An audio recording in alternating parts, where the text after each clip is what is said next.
느부갓네살 왕이 꿈을 꿨는데 그 꿈이 뭔지를 잊어버린 거예요. 혹시 여러분들도 꿈 꾸시고 나서 아침에 지난밤에 뭔가 꾼 것 같은데 생각이 안 난다, 뭐 이런 때가 있으셨나요? 예, 그런 적이 있죠. 그런데 그렇다고 해서 집안 식구들 다 모여라, 너희가 내가 무슨 꿈을 꿨는지 못 알아맞히면 오늘 다 죽는 줄 알아라, 이런 가장이나 이런 식구는 없잖아요. 그런데 느부갓네살은 그렇게 했다는 거예요. 지혜 있는 자들 다 모아놓고 내가 어젯밤에 꿈을 꿨는데 기억이 나지 않는다, 내가 무슨 꿈을 꿨는지 알아맞히고 그 꿈을 해몽을 하라. 그러니까 그 지혜자들이 아니 왕이시여, 우리에게 꿈 얘기를 해주셔야 우리가 해몽을 해드리죠 하고 말하니까 너희가 자꾸 다른 핑계를 대는구나, 그러면서 시간만 끌려고 한다 하고 다 죽이라 그러는 거죠. 그러면서 바벨로니아에 있는 모든 지혜자를 다 죽이라고 하니까 그게 아마 어느 그런 관리들 그런 쪽이었는 것 같아요. 그러니까 성경에 보니까 다니엘과 그 친구들도 죽음 앞에 놓여진 거예요. 그러니까 그 다니엘이 그러죠. 아리옥이라고 하는, 오늘날로 말하면 그런 집행하는 경호실에 아마 그 높은 고위층에 있는 사람이었나 봐요. 근데 왜 그렇게 급하게 서두르는가? 하루만 주면 우리가 하나님께 기도하여 그 모든 꿈을 알아서 왕에게 말씀드리면 다른 사람들도 살고 당신도 다른 사람을 죽이는 그러한 안 좋은 일을 행하지 않아도 되지 않냐, 기다려봐라. 그러고서 하나님께 기도했더니 하나님이 알게 하신 거예요. 그 꿈은 어떤 꿈인가?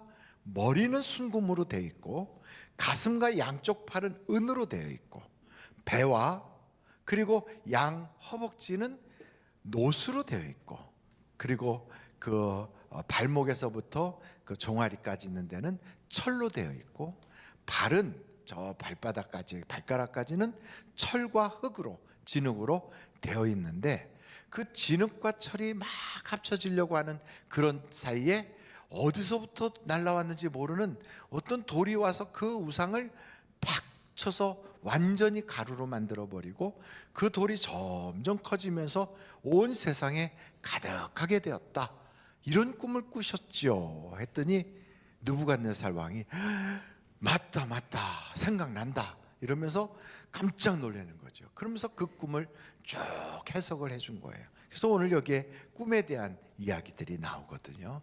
여러분, 꿈을 꾸고 나면 그 꿈이 때로는 이 꿈을 어떻게 해석하나, 뭐 이런 여러 가지 생각들이 있을 거예요. 강아지를 사랑하는 사람은 강아지 꿈을 꾸는 경우도 있어요. 근데 그 꿈이 강아지가 어떤 색깔이냐에 따라서 그게 그 좋은 꿈이다 나쁜 꿈이다 이렇게 해석하는 사람도 있고요. 큰 강아지가 와서 덥석 물었을 때는 그 꿈의 내용이 뭐다, 뭐 이렇게 이야기들을 합니다. 그런데 모든 꿈에는 거기에는 메시지가 담겨 있다고 그랬잖아요. 그래서 여러분, 그 꿈을 꾸고 나면 꿈을 잘 하시는 분이 하나님이시거든요. 그래서 하나님께 여러분 여쭤보세요. 하나님, 내가 꾼 꿈이 무슨 꿈일까요? 나에게 알게 해주세요.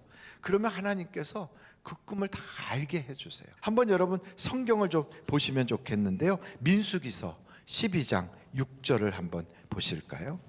이르시되 내 말을 들으라. 너희 중에 선지자가 있으면 나 여호와가 환상으로 나를 그에게 알리기도 하고 꿈으로 그와 말하기도 하거니와. 그러니까 꿈이나 환상을 통하여 하나님은 우리와 대화하시고 또 하나님의 뜻을 우리에게 말씀하시기도 하는 거예요. 그러므로 그것을 가지고 막 이렇게 저렇게 사람들에게 이야기할 거리가 아니라 하나님께 여쭤보는 거예요. 이게 참 중요한 것입니다.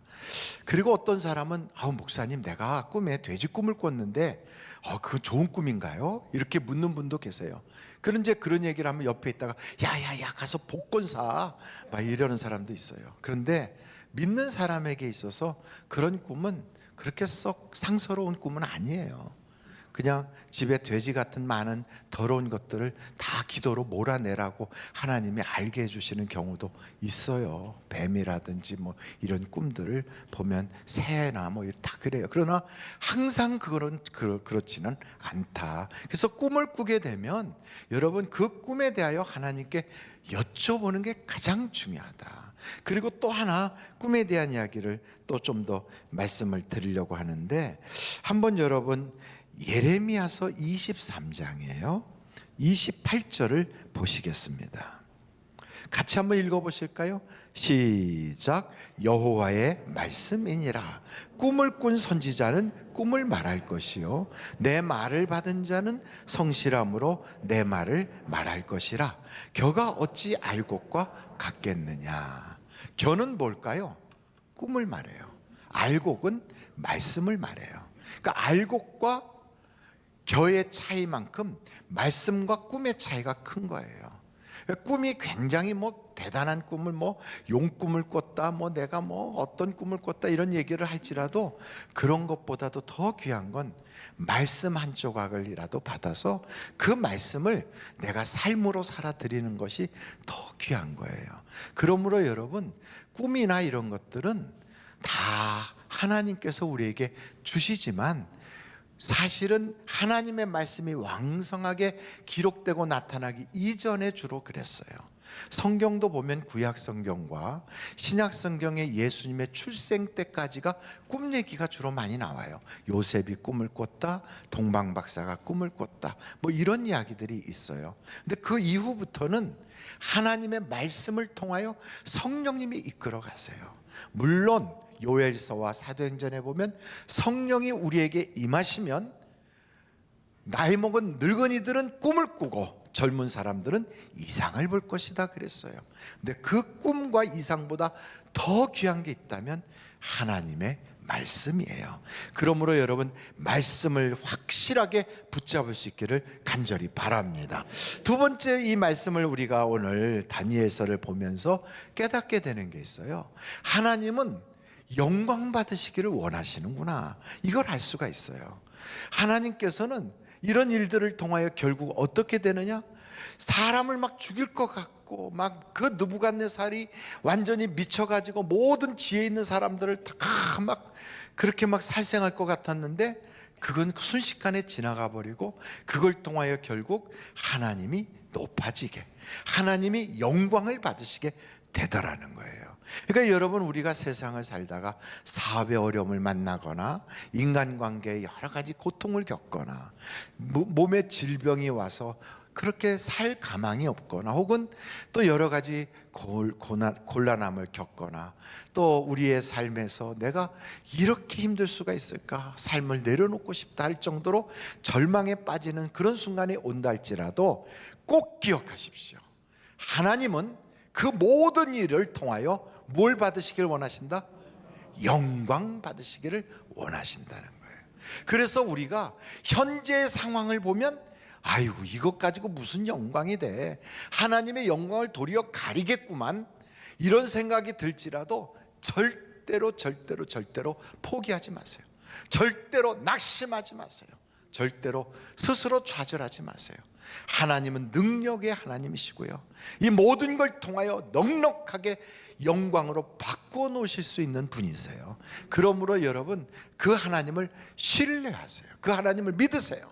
그리고 하나님의 영광을 위하여 내가 어떻게 하나님을 드러낼까, 어떻게 하나님의 영광을 내 마음속에서 그걸 위하여 생각하고 계획하고 그 일을 위하여 풀어갈까, 그러면서 내가 하나님께 구하다 보면 마침내 내 인생에 아주 절박하게 어려운 문제들조차도 하나님의 영광으로 싹 바뀌게 되는 거예요. 그래서 성경을 보면요, 다니엘이라고 하는 인물은 사실 그 시대에 그 사람들에게 그렇게 눈에 띄는 인물도 아니고요, 그 사람들이 다니엘을 그렇게 존중해 줄 만한 인물도 아니었어요. 왜냐하면 다니엘의 출신은 저 이스라엘이에요. 그 나라가 망해서 거기서 끌려온 포로 출신이에요. 그러니까 누구도 그를 귀하게 여기질 않는 거지요. 그 다니엘이나 친구들이 모여 있어도 그냥 그냥 눈 밖에서 이렇게 눈 아래 이렇게 깔아보는 거죠. 그 바벨로니아에 있는 원래 귀족들과 그곳에 있는 원래 사는 사람들의 입장에서 볼 때는 다니엘은 자기들이 볼 때 형편없는 사람인 거예요. 그럼에도 불구하고 하나님께서 그를 딱 붙잡아 주시니까 그를 통하여 하나님은 영광을 받으시고 다니엘은 높아짐을 받더라 이 말이지요. 그래서 여러분 성경 오늘 다니엘서 3장 46절서부터 한번 보실까요? 이에 느부갓네살 왕이 엎드려, 아니 왕이 신하한테 엎드렸대요. 이건 뭐 상상할 수 없는 일이 벌어진 거예요. 아마도 제가 느끼기에는 이 느부갓네살이라고 하는 사람은 이 감정 변화가 굉장히 심했던 것 같아요. 싫으면 막 죽여버린다고 그러다가 좋으면 막 가서 막 목에다가 막 걸어주고 막 엎드려서 절도 하고 이런 그런 사람이죠. 그래서 계속 보면 다니엘에게 절하고 명하여 예물과 향품을 그에게 주게 하니라. 왕이 대답하여 다니엘에게 이르되 너희 하나님은 참으로 모든 신들의 신이시요 모든 왕의 주제시로다. 지금 하나님이 높아지고 계시잖아요. 내가 능히 이 은밀한 것을 나타내었으니 내 하나님은 또 은밀한 것을 나타내시는 이시로다. 하나님이 영광 받고 계시잖아요. 48절 왕이 이에 다니엘을 높여 귀한 선물을 많이 주며 그를 세워 바벨론 온 지방을 다스리게 하며 또 바벨론의 모든 지혜자의 어른을 삼았으며 왕이 또 다니엘의 요구대로 사드락과 메삭과 아베느고를 세워 바벨론 지방의 일을 다스리게 하였고 다니엘은 왕궁에 있었더라. 얼마나 절망적인 일이었습니까? 죽이겠다고 왔어요. 내가 그 회의에 참석한 적도 없고 또 거기서 무슨 일들이 있었는지조차도 모르고 나하고는 아무 상관이 없다고 생각했던 그 왕궁에서 있었던 일 때문에 그냥 집에 멀쩡히 있다가 죽음을 당할 뻔한 그런 그 사건이 바로 이 다니엘서 1장 2장에 나오는 바로 그 사건이었거든요. 그런데 하나님께 기도하면서 어떻게 하면 하나님을 영화롭게 할까, 어떻게 하면 하나님을 영광스럽게 할까 하는 생각으로 그렇게 기도하고 나갔더니 결국은 하나님은 영광을 받으시고 다니엘은 크게 쓰임을 받더라고요. 그러니까 여러분, 내가 신분이 천하다, 뭐 나는 가진 거 없다, 나는 그럴 만한 처지가 아니다, 자꾸 자기 보고 절망하지 마세요. 성경에 보면 요셉이라고 하는 인물 있잖아요. 구약 성경에 나오는 요셉은 노예로 팔려가요. 거기서도 또 모함을 당해서 감옥까지 들어가요. 아니 그런데 그 사람을 통하여 하나님이 영광을 받으신다고? 네, 그 사건을 통하여 하나님이 영광을 받으신단 말이에요. 그러니 여러분, 우리의 인생에 막 여러 가지가 얽히고 설켜도 하나님은 이 일을 통하여 영광 받으신다. 믿으면 믿음대로 되는 거예요. 여러분, 의인은 무엇으로 살아요? 믿음으로 사는 거예요. 그런 믿음을 가지면 성경은 우리에게 뭐라고 말씀하시냐면 내 믿음대로 될지어다 그랬어요. 근데 어떤 사람은 되긴 뭐가 돼, 힘들어, 아이고 망했어, 나는 안 될 거야. 그것도 믿음이에요. 그래서 그 사람 말대로 안 되는 거예요. 평생 안 된다는 생각을 가지고 사는 사람은 안 돼요. 되긴 뭐가 돼 이렇게 생각하는 사람은 그게 믿음이에요. 그게. 그래서 되는 게 없어요. 그러나 하나님은 하실 수 있다, 하나님은 지금도 살아계시다, 역사하신다, 이렇게 믿는 사람은 그 일대로 나타나는 거예요. 여러분, 바울이라고 하는 사람이 로마까지 그냥 배를 타고 가는데 죄수의 몸으로 가거든요. 그 배에 276명이 타고 있어요. 거기에는 선주도 있고 거기엔 선장도 있고 백부장도 있고 거기에 상인들도 있고 관광객도 있고 여러 다양한 사람들이 있었겠지요. 그 사람들이 바울이라고 하는 사람을 볼 때 얼마나 천박하게 보았겠어요. 저 사람은 얼마나 흉악한 죄를 졌길래 착고도 차고 수갑도 채우고 저러고 끌려가나. 그러면서 애들이 만약에 가까이 가면 야야야 가지마, 이리 와 이리 와, 저 사람 근처에 가지도 마, 위험해. 아마 그랬을지도 몰라요. 그랬던 그 바울이 여러분 성경에 보니까 그런 형편없이 사람들에게 멸시당하고 있었던 천덕꾸러기 바울이 유라굴로 광풍 속에서 구원자로 하나님이 딱 세워주세요. 그러니까 여러분, 지금 우리가 살아가는 이 시대는 사람의 지식, 경험, 그리고 우리가 알고 있는 이런 여러 가지를 가지고는 도저히 살 수 없는 그런 시대를 만났어요. 그러므로 여러분, 하나님의 손에 꽉 붙잡힌 받기를 간절히 바랍니다. 하나님이 붙잡아 주시고 하나님이 도와주시고 하나님이 역사해야 역사가 나타나는 거예요. 그러므로 여러분, 우리가 2023년도에 누구의 손을 붙잡아야 되겠어요? 하나님 손을 붙잡아야 돼요. 그래서 하나님이 이어가시는 그 역사의 큰 성공하고 승리하는 그 역사의 강에다가 내 인생의 배를 탁 올려놓고요, 하나님이 돛대를 붙잡고 나는 거기에 손님처럼 올라타서 하나님이 이끌어 주시는 인생을 한번 살아봐야 되지 않겠습니까? 그러면 그 사람은 복받은 사람이에요. 사람의 머리와 사람의 경험과 사람의 지식을 가지고 동원해 가지고 한번 던져보겠다고 딱 던져서 막 시작은 엄청 뻑적지근한데 하나님이 함께하지 않으면 종래는 없어지는 거지요. 그런데 여러분, 시작은 미약해도 하나님이 붙잡아 주시면 마침내는 아주 창대하게 되거든요. 그러므로 지금 힘들어도 어려워도 낙심될 만큼 그렇게 마지막 코너에 몰렸다 할지라도 절대로 포기하지 마세요. 낙심하지 마세요. 하나님 손을 붙잡으면 일어날 수 있어요. 하나님의 손에 붙잡힘을 받으면 우리는 승리할 수 있어요. 왜냐하면 하나님은 우리에게 이렇게 말씀하시거든요. 모든 것이 합력하여 선을 이룬다. 내가 결혼에 실패하고, 내가 육신의 질병이 들고, 내가 사업에 어려움을 당하고, 직장에서 내가 퇴직을 하고 고갈 데가 없어졌어도, 지금 나의 형편을 보면 모든 것이 엉망진창으로 꼬여있어도, 그러나 하나님 손이 딱 개입을 하기 시작하면 이게 문제가 풀려져 가는 실타래 듯이, 저는 여러분, 전능하신 하나님의 손이 여러분을 붙잡기를 간절히 바랍니다. 마지막으로, 역사의 주인은 누구시라고요? 하나님이시다. 그 느부갓네살 왕이 꾼 꿈의 내용이 각각 나라들에 대한 이야기였어요.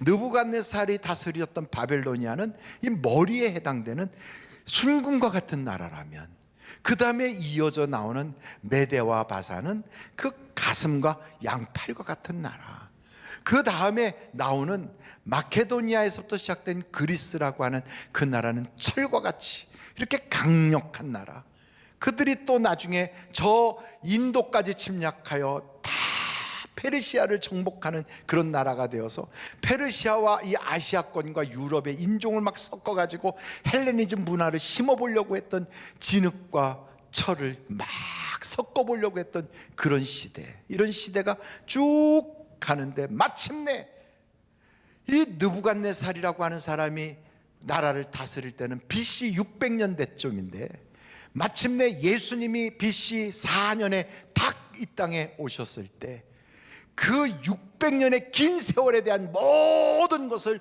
느부갓네살이 다 꿈을 꿨는데, 하나, 이 모든 나라는 다 없어지더라 이거예요. 다 지나가 버리더라. 다 허무하게 되더라.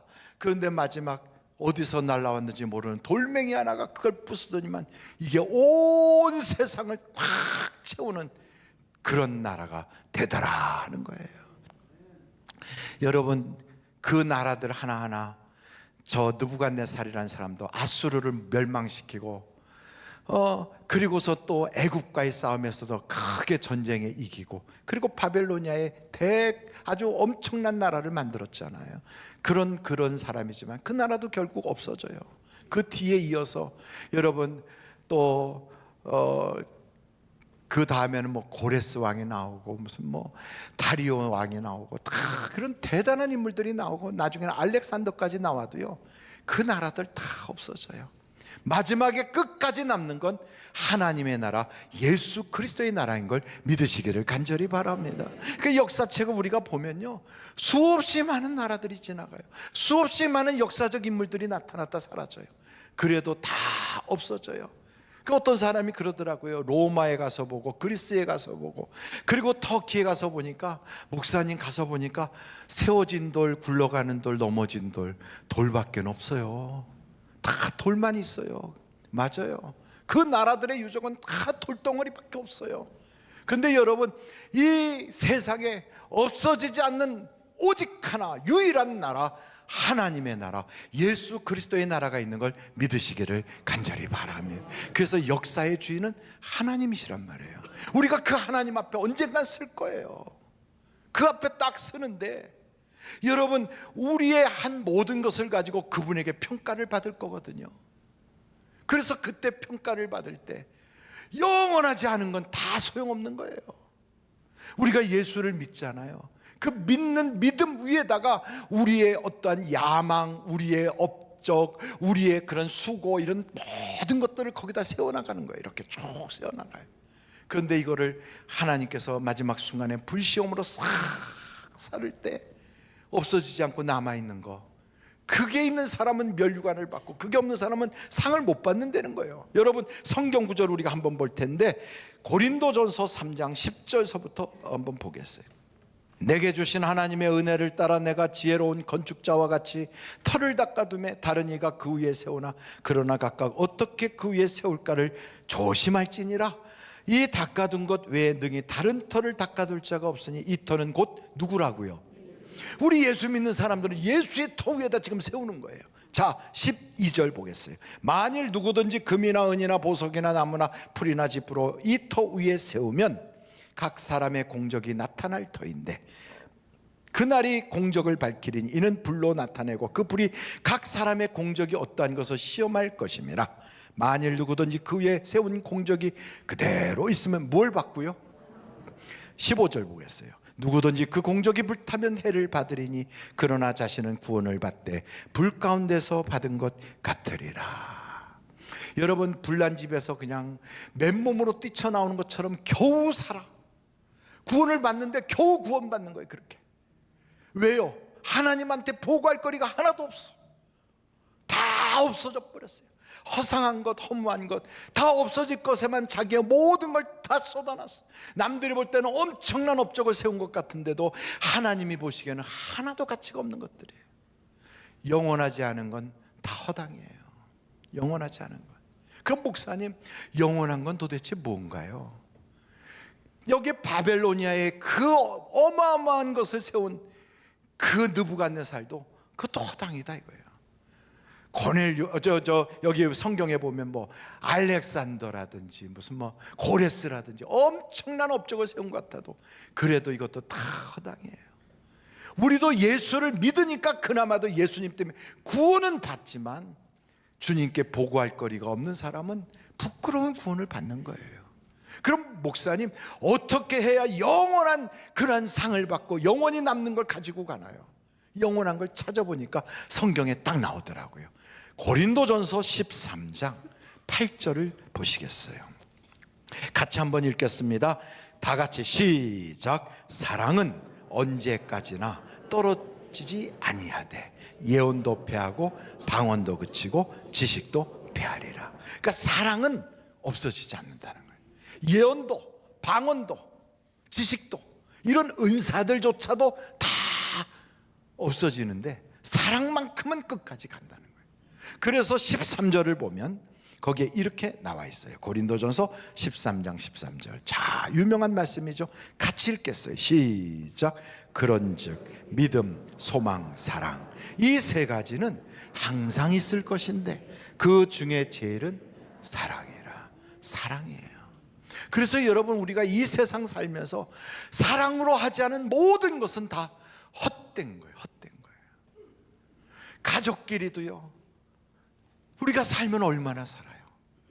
사랑하고 살기에도 너무나도 짧은 인생인데 그 후에 싸우면서 살고 미워하며 살고 뒤에서 으르렁거리며 사냐고요. 여러분, 우리가 교회 나와서 예배를 드리고 교회 안에서 만나는 그 반가운 얼굴도 앞으로 몇 번을 만나겠어요? 몇 번 안 남았어요. 그런데 그 뒤에서 궁시렁하고 아프게 하고 속상한 말 던져놓고 그렇게 살아야 그게 정상이겠습니까? 하나님은 우리에게 사랑하라 하셨거든. 그 사랑만이 영원히 남는 거예요. 그래서 여러분, 우리는 결심해야 돼요. 사랑하지 못하게 막고 있는 모든 인간적인 그러한 자존심, 인간적인 생각, 세상의 계산, 사랑하지 못하게 만들고 있는 나의 성품, 나의 모든 성격들 하나님 다 십자가에 못 박아버리게 주여 도와주시옵소서. 이걸 못하게 만드는, 사랑하지 못하게 만드는 그거. 이상하게 부부는 사랑해야 되는데 만나면 대화 중에 싸워. 부모와 자식 간에도 사랑해야 되는데 만나면 서로 원통한 소리 나다가 등 돌리고 안 볼 사람처럼 그러고서 돌아서, 명절이 되면은 그 형제들이 만나 서로 사랑하기도 바쁜데 만나가지고 왼수같이 돼가지고 다시는 안 만난다고 뿔뿔이 흩어져. 왜요? 그 속에 마귀가 장난질하는 것 같아. 아직도 덜 죽은 내 육신이 남아있거든. 오늘 우리가 이걸 기도해야 돼. 하나님, 나와 세상과 내 욕심을 십자가에 못 박아버리게 하시고 이제는 그리스도의 사랑으로 사랑만 하게 하여 주시옵소서. 그 사람이 받을 수 있는 사람이든 아니든 상관없어요. 성경은 우리에게 남는 건 사랑밖에 없다고 말하고 있어요. 여러분, 이 세상을 떠나서 주님 앞에 갈 때 뭐 가지고 가시겠어요? 사랑한 것 가지고 가는 거예요. 내가 주님을 얼마나 사랑했나, 내가 교회를 얼마나 사랑했나, 내가 이웃을 얼마나 사랑했나, 내가 성도님들을 얼마나 사랑했나, 내가 그 사랑한 그걸 들고 가는 거예요. 다른 업적은 다 불타서 없어져. 오직 남는 건 사랑밖에 안 남아요. 믿음, 소망, 사랑, 이 세 가지는 항상 있을 것인데 그 중에 제일은 사랑이라.